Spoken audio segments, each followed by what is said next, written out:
Well, my name is Don Reynolds, D-O-N-R-E-Y-N-O-L-D-S.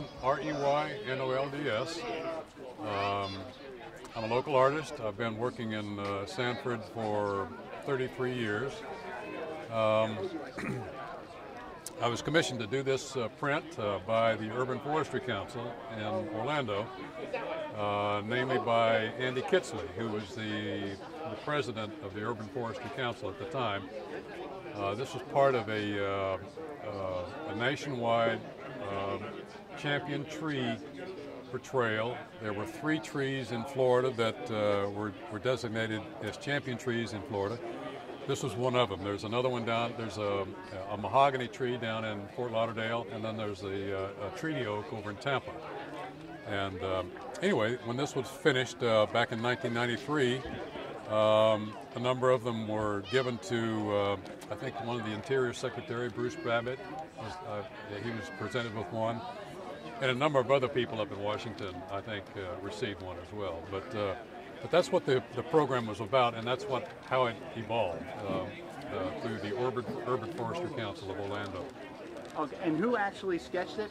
Yeah, I came out and sketched it on location. Brought my sketch bag out and easel and basically just did it right on site. And I still have the original, and the print was done on museum archival paper, so it's a very fine printing job. And it was a great job. I enjoyed it very much. And tell us your feelings about being able to be involved in this, to do it for you personally. What did it mean for you? Well, for me, I mean,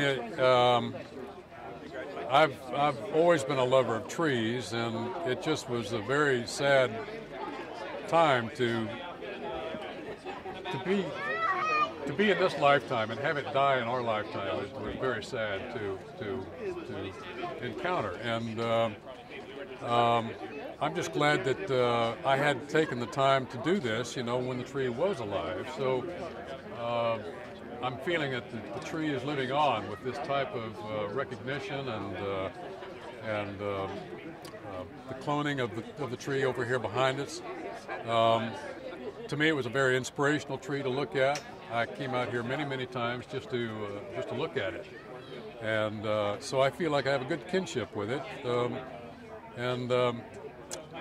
I just hope that the memory lives on, both through the prints and through the clone behind it. And I heard that there's something very special about the frame. Can you tell us about that? Well, the frame itself was a cypress again.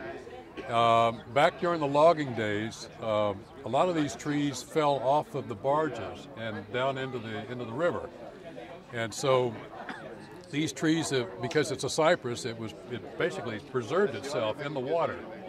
Well, logging companies and sawmills have been able to recover some of these trees. This actually was a tree that was buried under the water for many years.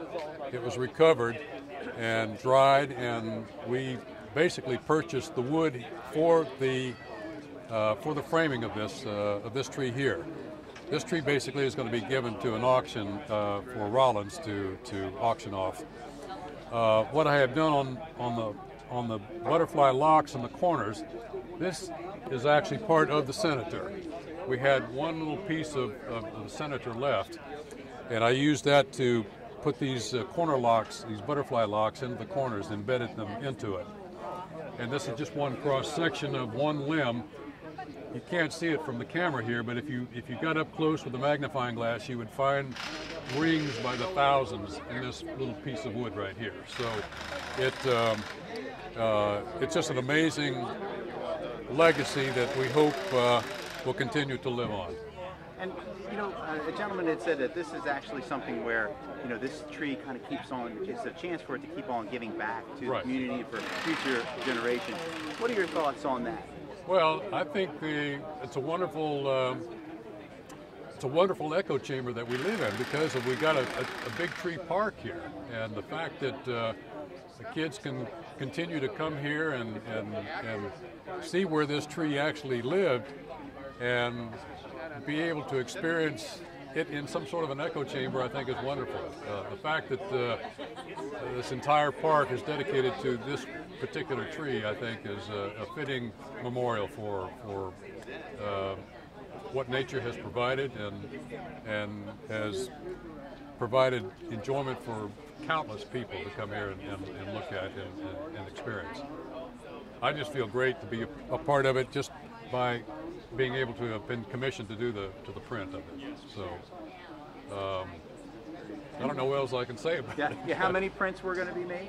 Well, I think there were 500 altogether, 500 signed prints. Okay. And I did this back in 1993, and so again, it was just a great honor for me to be selected.